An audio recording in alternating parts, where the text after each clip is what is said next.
The man in the ice machine room. I used to work the overnight shift at a small motel in Montana. It wasn't glamorous, 28 rooms, an office that smelled like stale coffee, and the hum of fluorescent lights that never seemed to turn off. I was the only employee from midnight until 7 a.m., which meant I handled everything: check-ins, phone calls, stocking towels, and watching the security monitors.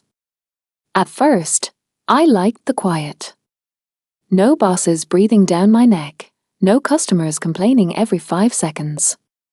Just me, the silence, and a steady paycheck. But after a few weeks, the silence started feeling wrong. Like the building itself was holding its breath. The ice machine room was what did it. It sat halfway down the first floor hallway. A little concrete closet with one buzzing fluorescent bulb and an ancient machine that spat ice into a bin. Guests went in, filled their buckets, and left. Nothing remarkable about it. Until one night, around 2:15 a.m. I was watching the monitors when I noticed the ice machine door open. Slowly. Too slowly. It creaked wide, paused, then shut again. I thought maybe a guest had gone in and out.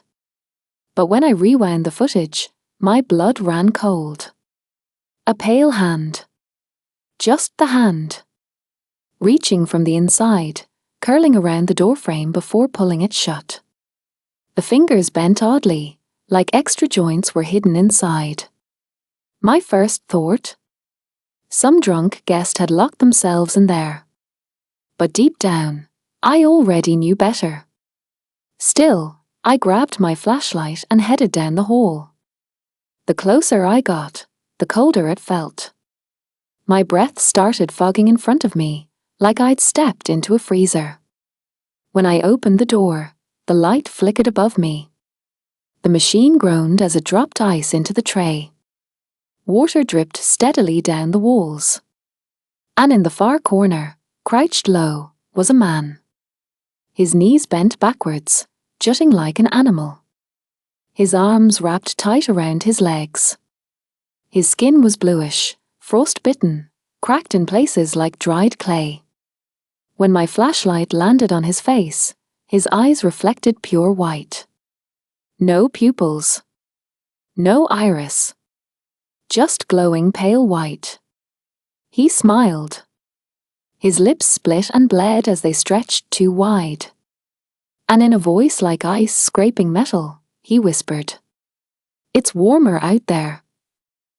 I bolted, dropped my flashlight, slammed the door, and sprinted back to the office. My hands were shaking as I locked myself in. On the monitors, the door was still open. But the corner was empty. For the rest of my shift, I heard it. The sound of ice cubes falling.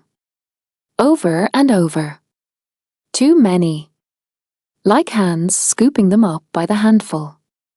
I quit that job after a month. But even now, if I hear ice clinking in a glass, my stomach turns. Because I still hear his voice, low and freezing, whispering, "It's warmer out there." The smiling passenger. I used to drive rideshare overnight. At first, it was great. No traffic, higher fares, and usually just tired workers or drunk college kids. But one night broke me. It was around 3 a.m. when I got a ping. The pickup spot was an abandoned strip mall on the edge of town. Normally, I'd cancel, but it had been a slow night. So, I went. When I pulled up, the lot was dark, except for one flickering light over an old storefront. A man in a grey hoodie stood there. He didn't wave. Didn't move. Just stared at my car until I unlocked the doors. He slid into the backseat without a word. His hood shadowed his face. "Where we headed?"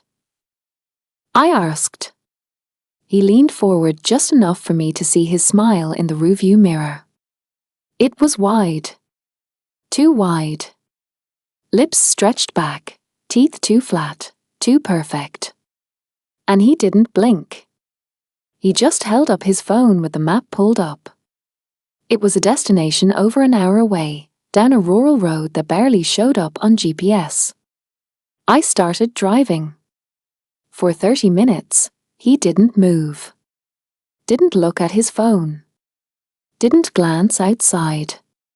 He just smiled at me in the mirror. I tried to make small talk. Nothing. Just that grin. Eventually, I noticed something wrong. The app wasn't updating. It showed us frozen in place, even as the miles passed.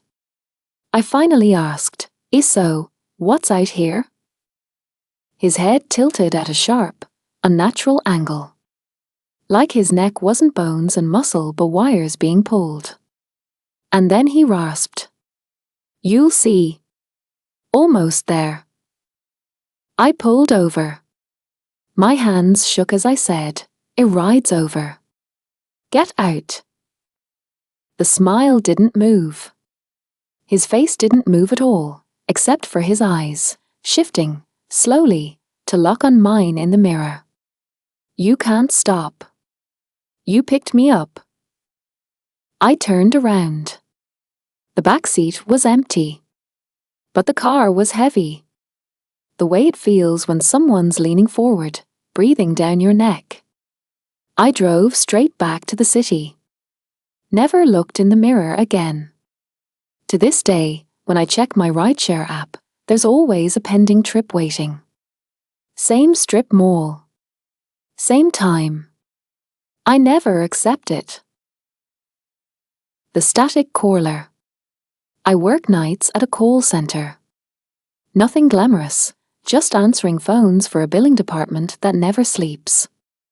Most nights, it's dead quiet.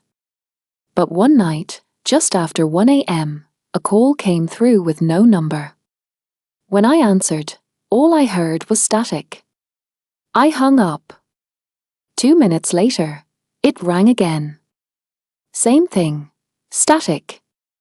But under it, a voice. Whispering. Too faint to make out. By the fourth call, I heard it clearly. It was my name. Daner. Daner, come outside. My stomach flipped. Nobody was supposed to know I was working. My family was asleep. My friends wouldn't prank me like that. Then the voice said something that froze my blood. "I'm at your car." I stood up and walked to the window overlooking the lot. There was my car, under a streetlight. And behind it, a figure. Tall. Thin. Too still. The phone rang again. I answered, hand shaking. "Wave if you see me." And the figure slowly raised its arm. Security swept the lot 10 minutes later. Nothing. But when my shift ended at sunrise, I walked to my car and saw condensation smeared on the back window. A single word traced with a finger. Wave. The elevator that never stopped. I worked as a janitor in a downtown office tower. My shift started at midnight, ended at 6 a.m. I liked it. Empty halls, no interruptions. Just me and the hum of machines. The building had 20 floors. But one night, the elevator didn't stop at 20. I pressed 14. The elevator rose. 15. 16. 17. Past 20. It dinged at 21. A floor that shouldn't exist. The doors opened to a hallway.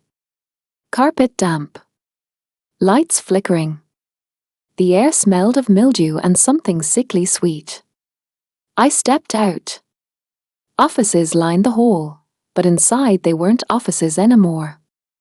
Each room was filled with old hospital beds, wheelchairs, restraints. Some of the beds were occupied.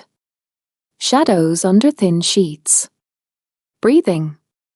Then a phone rang, far down the hall. I picked it up. My hand stuck to it.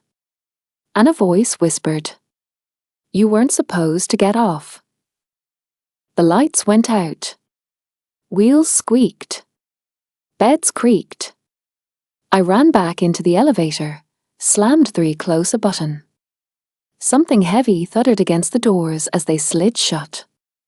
When I got to the lobby, the panel still read 21. The wrong patient. I was a night nurse in upstate New York. Room 9 was empty. I knew it was empty. I had just sanitized it after a patient was discharged. But at 3:12 a.m., I heard coughing inside.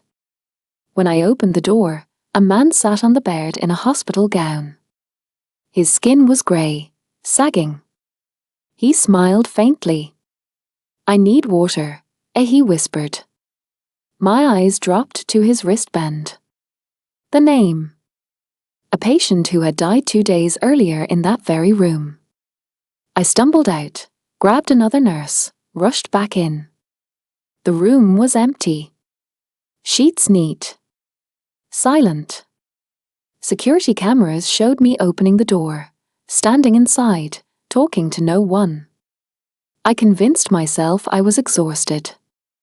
Until, at the end of my shift, I opened my locker. Inside was a wristband. Damp. With the same name. That was my last shift.